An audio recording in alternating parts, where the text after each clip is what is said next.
A millionaire's life unraveled on a foggy San Francisco evening. James Carver stepped onto Market Street, his polished shoes clicking. The city pulsed with honking cabs and distant sirens.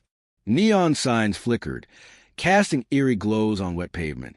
He tightened his cashmere scarf against the chilly mist, for children stood under a street lamp, staring at him. Their faces mirrored his same sharp jaw, piercing blue eyes. His heart thudded, a cold sweat prickling his skin. Who were these kids, and why did they look like him? The tallest, a boy, maybe 12, stepped forward. "Mr. Carver, we need to talk," he said, voice steady. James froze, his breath catching in his throat. The air smelled of damp asphalt and stale coffee. A cable car rumbled past, its bell clanging sharply. He glanced at the other 3 kids, silent, watchful.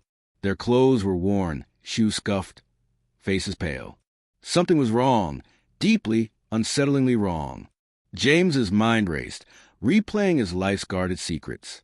He'd built a tech empire, wealth beyond imagination. But his past held shadows he'd buried long ago.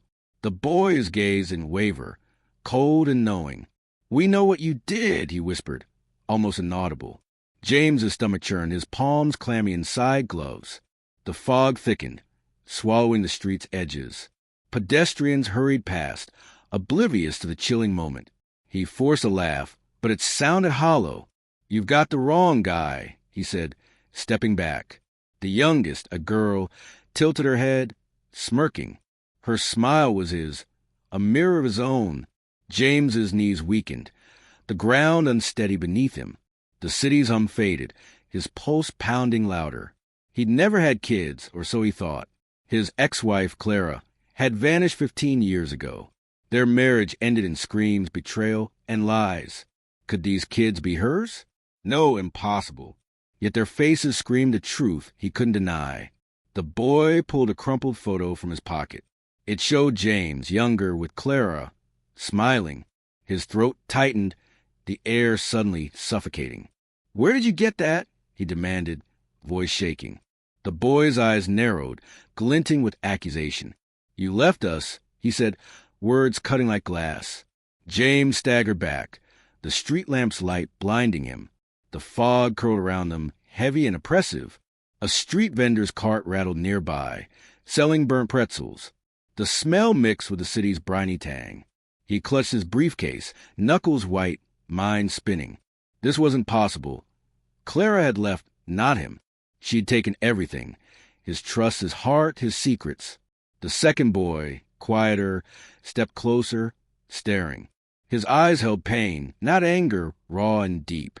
James's chest ached, a memory stirring unbidden. Clara's last words, "You'll pay for this." He shook his head, dismissing the haunting thought.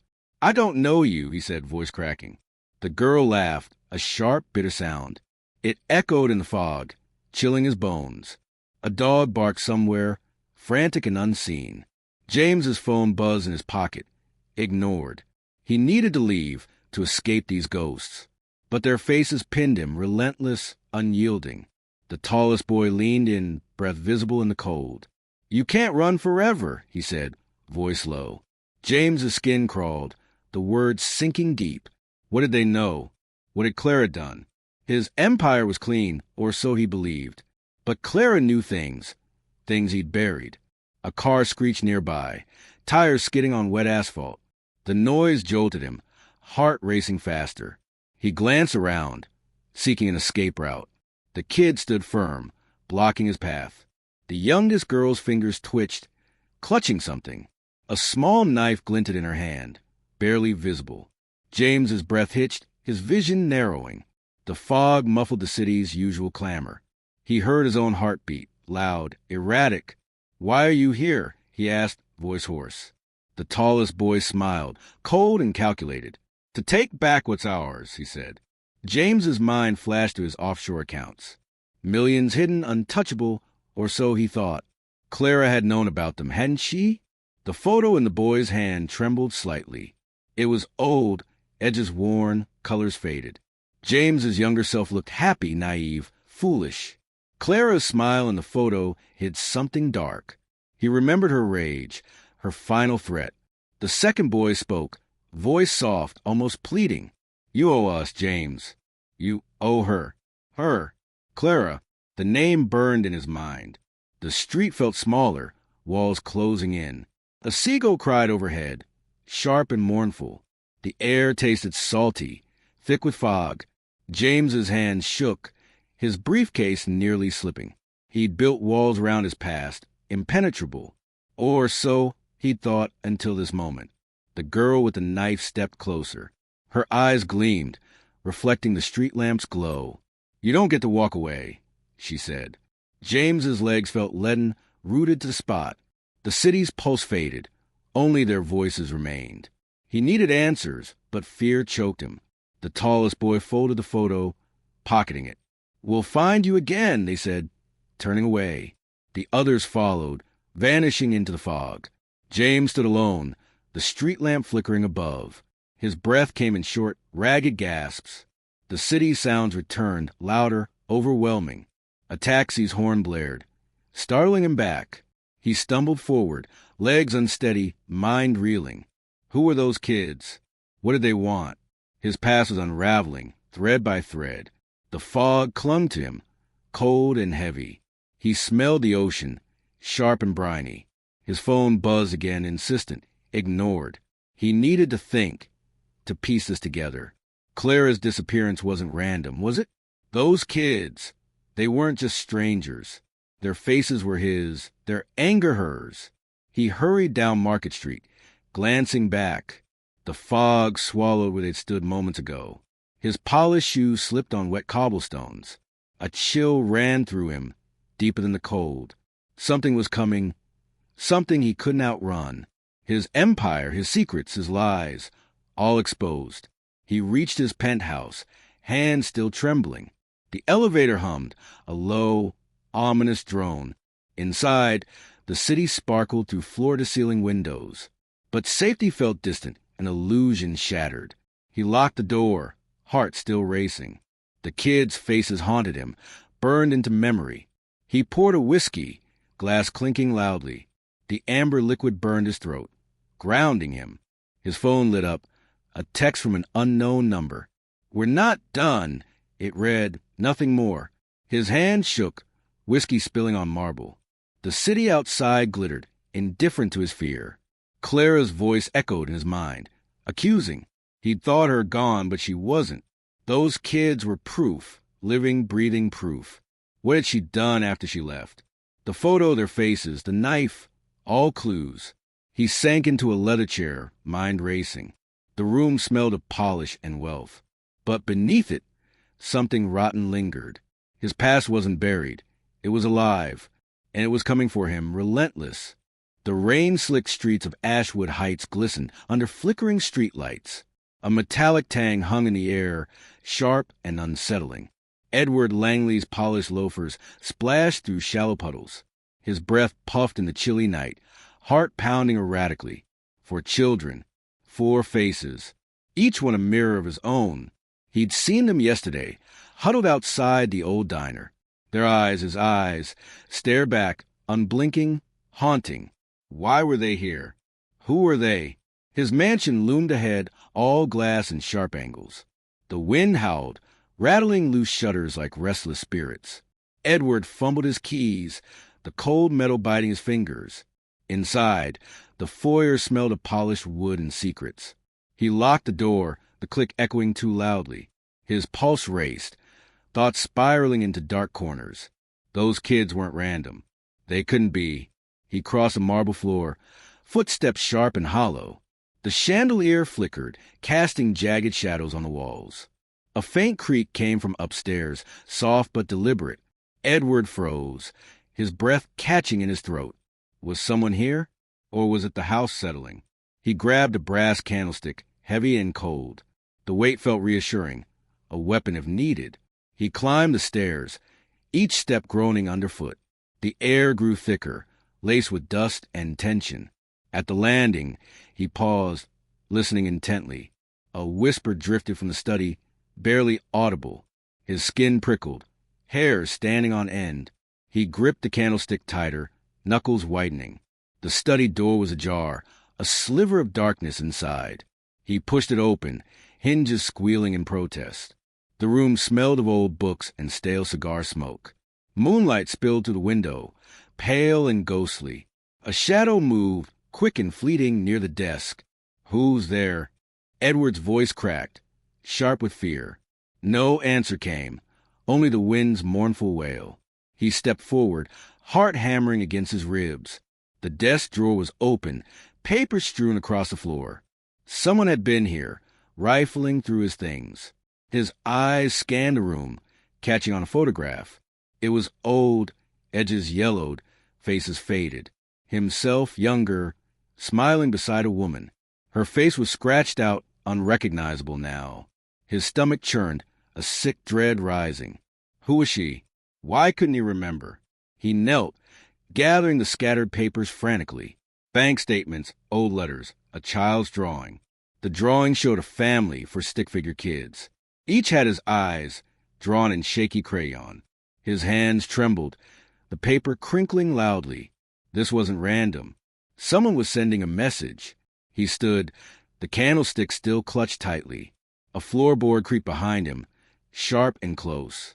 He spun, raising the candlestick, ready to strike. Nothing, just shadows dancing in the moonlight. His breath came in short, ragged gasps. He needed answers, not more questions piling up. The kids on the street, they knew something. He'd find them tomorrow, demand the truth. But tonight, the house felt alive, watching him. Every creak, every whisper, pulsed with menace.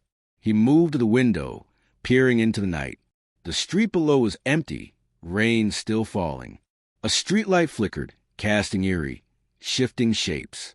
Something moved in the alley across the road. A figure, small and hooded, darted from view. Edward's heart lurched, his mouth dry as dust. Was it one of them? Watching him now? He backed away, the curtain brushing his arm. The fabric felt damp, like it held secrets. He needed to calm down, think this through. The kitchen smelled of coffee and burnt toast. He poured a whiskey, the glass cool and heavy. The amber liquid burned his throat, grounding him. His phone buzzed, the screen glowing in the dark. A text from an unknown number, short and chilling. "They're closer than you think, Edward." His hand shook, the phone nearly slipping. Who sent this? How did they know? He typed a reply, fingers clumsy with panic. "Who are you? What do you want?" No response came, just a rain-steady drum. He set the phone down, its glow unsettling. The house groaned, like it was breathing with him. He needed to retrace his steps, find clues. Yesterday's encounter at the diner replayed vividly. The kids had stood there, staring, silent as ghosts. Their clothes were tattered, faces smudged with dirt. One had whispered something, too soft to hear. Edward's skin crawled, remembering their unblinking gazes. He hadn't told anyone, not even Clara. Clara, his assistant, always calm, always loyal. Could she know something about this? Her office was nearby, just down the hall. He moved quickly, the candlestick still in hand. Her door was locked, unusual for this hour. He knocked, the sound sharp in the silence. No answer, but a light flickered inside. "Clara?" His voice echoed, tense and urgent. A rustle came from within, then nothing. He tried the handle, cold and unyielding. Something was wrong, deeply, terribly wrong. He returned to the study, mind racing wildly. The papers on the floor held more secrets. He sifted through them, eyes scanning frantically. A letter caught his attention, dated 10 years ago. It was addressed to him, handwriting shaky. "You'll pay for what you did, Edward." His blood ran cold, memories stirring faintly. What had he done? Why couldn't he remember? The woman in the photo, her face scratched out. Was she the key to this nightmare? He stuffed the letter in his pocket. Tomorrow, he'd confront Clara, demand answers. The kids, the letter, the text, they connected. But how? And who was pulling the strings? The clock struck midnight, its chime heavy, ominous. Each toll vibrated through the silent house.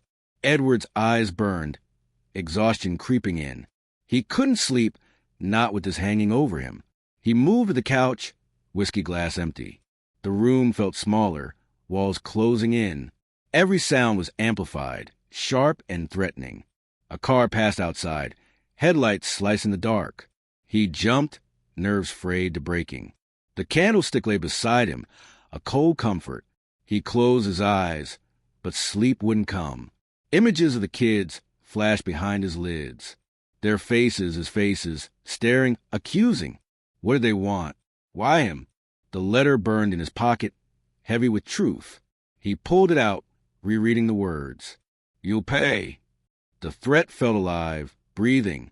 He needed to find those kids. Fast. But the house felt like a trap now. Every shadow hid something, someone watching. He stood, pacing, the floor cold beneath him. The rain slowed, leaving an eerie silence. A knock at the door shattered the quiet. Edward froze, heart slamming against his ribs. Who would come here at this hour? He gripped the candlestick, moving cautiously. The knock came again, slow and deliberate. He peered through the peephole, breath held. No one was there, just rain-soaked darkness. He opened the door, the air cold and damp. A small shoe sat on the doorstep, muddy. It was child-size, worn and eerily familiar. His stomach dropped, nausea rising fast. He slammed the door, locking it tight. The shoe wasn't there before. It couldn't be. Someone was playing a sick game. He backed away, candlestick raised high. The house creaked again, louder, closer. He wasn't alone. He knew it now. The kids, the letter, the scratched-out face. They were pieces of a puzzle, dark and twisted. Tomorrow, he'd dig deeper, no matter the cost. But tonight, survival was all that mattered. The whiskey glass trembled in his hand. The shadows moved, and he didn't trust them.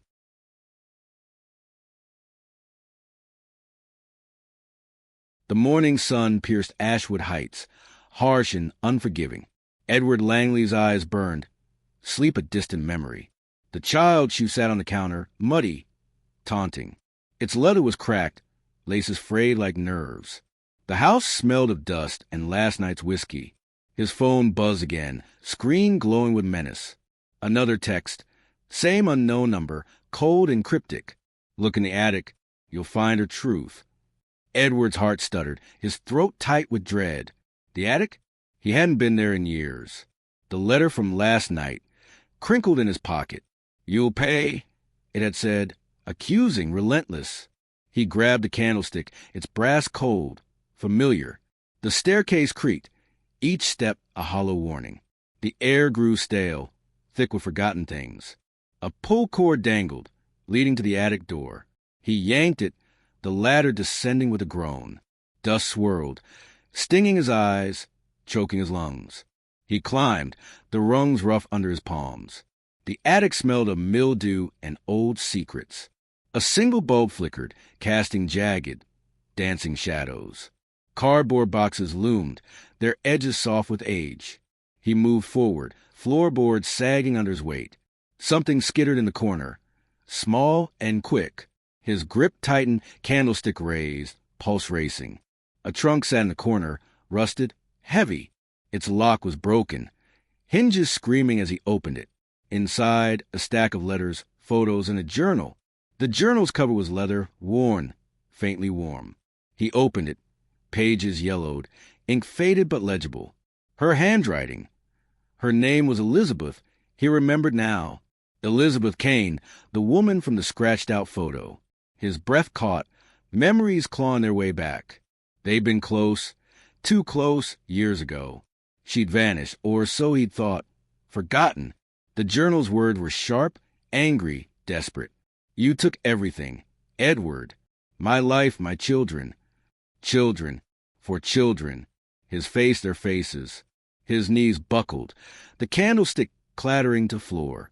The attic spun, walls pressing in, air heavy. He flipped pages. Each one a gut punch. Elizabeth wrote of betrayal, of promises broken, of 4 kids hidden, rays and shadows. His kids. He hadn't known. Had he? The room tilted, his stomach churning violently. A photo slipped out, landing in the dust. Elizabeth, smiling, holding four small children. Their eyes, his eyes, stared up at him. He stumbled back, knocking over a box. Old toys spilled out, tiny shoes among them. One matched the shoe from his doorstep. His heart pounded, loud as a drum. Someone knew. Someone was exposing his past. The journal mentioned a name, Clara. His Clara. She'd worked for Elizabeth before him. It said. Clara knew Elizabeth's secrets, her pain, her children. Edward's mind raced, piecing together the puzzle. Clara's locked office. Her flickering light last night. She was involved, orchestrating this nightmare. He grabbed the journal, shoving it in his coat. The attic door slammed shut, a deafening bang. He froze, breath hitching, ears straining. Footsteps echoed below, soft but deliberate. Someone was in the house, moving closer. He scrambled to the ladder, heart in his throat. The bulb flickered out, plunging him into darkness. His hands shook, fumbling for the candlestick. The footsteps stopped, silence heavy, suffocating. Edward. Clara's voice calm, too calm. It came from below, right under the attic. His blood ran cold, sweat beading on his forehead. Why was she here? What did she want? He held his breath, not daring to move. The ladder creaked. Someone climbing up slowly. He backed into the shadows, clutching the journal. The attic door opened, hinges groaning loudly. A flashlight beam cut through the darkness, searching. Edward, I know you're up here. Clara's voice was sharp now, edged with menace. He pressed against the wall, would rough against his back. The beam swept closer, grazing the trunk. His heart hammered, loud enough to betray him. I found her journal, too, Clara said, closer now. You can't hide from this, Edward. The beam caught his shoe, pinning him in place. He bolted, lunging for the ladder, desperate. Clara grabbed his arm, her grip iron-strong. The journal fell, pages fluttering like dying birds. Let go, he shouted, voice raw with panic. She didn't, her eyes glinting with cold fury. You destroyed her, Clara hissed, breath hot. The flashlight dropped, rolling across the floor. They struggled, shadows twisting in the dim light. Edward swung the candlestick, missing her narrowly. She shoved him hard against the beam. Pain exploded in his shoulder, sharp and blinding. He stumbled, the ladder just steps away. Clara lunged again, her nails raking his arm. He kicked out, catching her shin hard. She yelped, stumbling back, giving him a chance. He dove for the ladder, half falling down it. The journal lay above, out of reach now. He hit the floor, pain shooting through his knees. Clara's footsteps thumped above, fast, relentless. He ran, the house a maze of shadows. The front door was close, freedom just beyond. He fumbled with the lock, fingers slick with sweat. Clara's voice echoed, closer, filled with rage. You can't run from them. Edward! The door swung open, cold air rushing in. He sprinted into the street, rain starting again. The pavement was slick, reflecting streetlights like mirrors. His breath burned, lungs screaming for air. He glanced back. Clara stood in the doorway. Her silhouette was still, but her eyes burned. He kept running, the journal's words searing his mind. Elizabeth's children, his children, out there somewhere. The diner loomed ahead, its neon sign buzzing. That's where he'd seen them, those four faces. The street was empty, but he felt watched. Every shadow seemed to move, alive, stalking. He ducked into an alley, heart pounding wildly. The air smelled of garbage and wet stone. His phone buzzed, another text lighting up. They're waiting for you, Edward, always watching. He smashed the phone against the wall, glass shattering. No more messages, no more taunts. But the kids, they were real, not ghosts. He had to find them, confront the truth. Clara knew more, maybe everything, about Elizabeth. Had she sent the shoe, the texts? The alley was narrow, walls damp and slimy. A rat skittered past, its claws scratching pavement. He pressed forward, the diner's glow faint ahead. A figure stepped out, small, hooded, silent. Edward froze, his breath catching sharply. The figure turned, face hidden in shadow. One of the kids? Or someone else? He stepped closer, candlestick still in hand. The figure ran, vanishing around a corner. He chased, feet pounding, heart racing faster. The alley twisted, leading to a dead end. No one was there, just dripping pipes. His chest heaved, panic clawing his insides. They were playing with him, all of them. Clara, the kids, maybe even Elizabeth. Was she alive? Or was this revenge? He leaned against the wall, cold seeping through. The journal's words echoed. You took everything.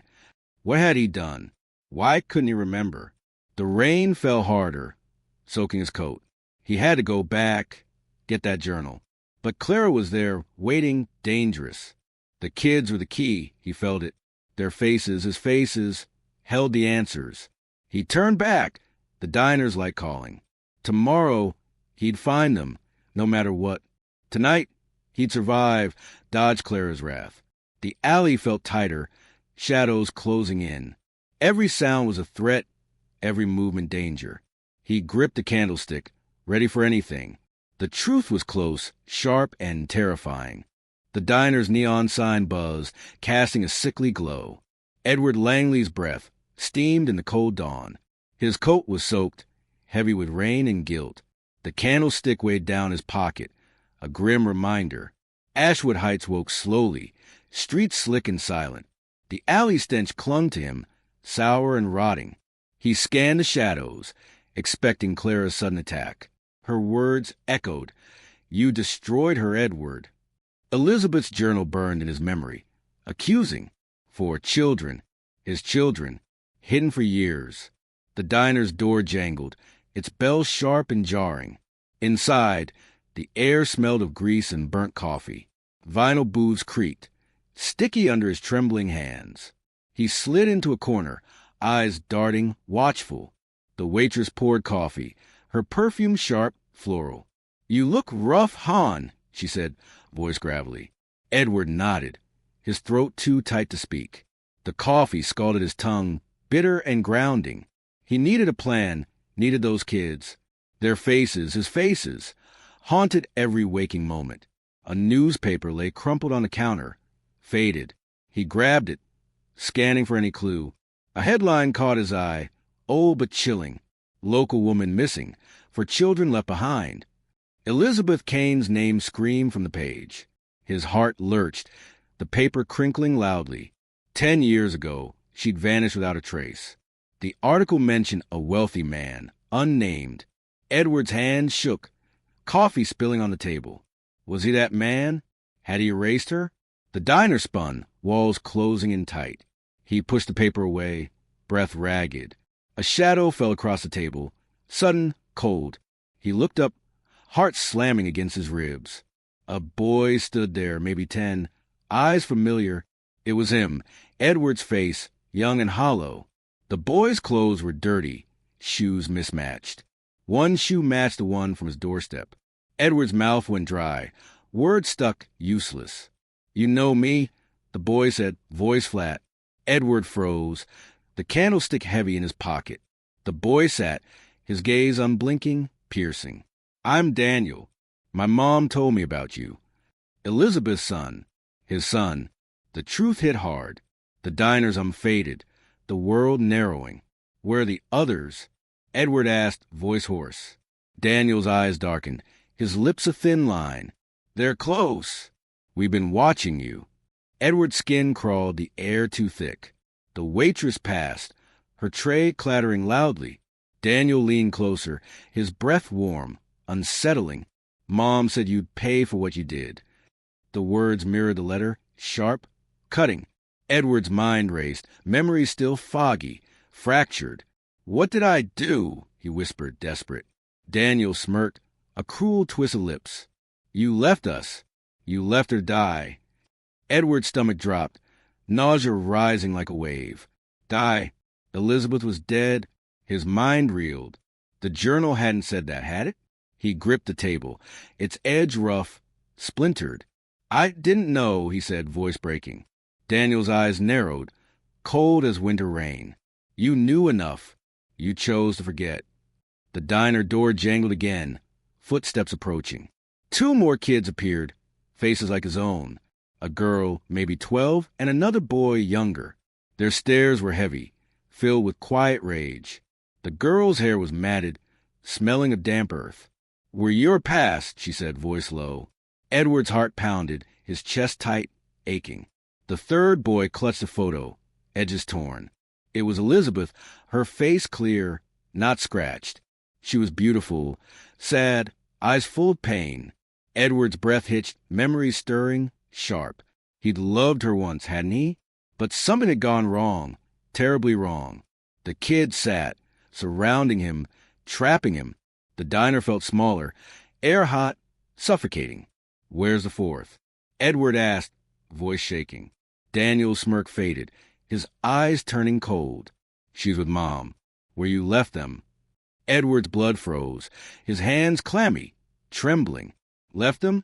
Where? His mind screamed for answers. The waitress watched, her eyes curious, suspicious. Edward leaned forward, voice barely a whisper. "Tell me where. I need to know." The girl laughed, a sound sharp, bitter. "You'll find out soon. She's waiting." The words landed like a punch, heavy, final. A scream tore through the diner, raw, piercing. Edward jumped, the kids unmoving, unfazed. It came from outside, close, too close.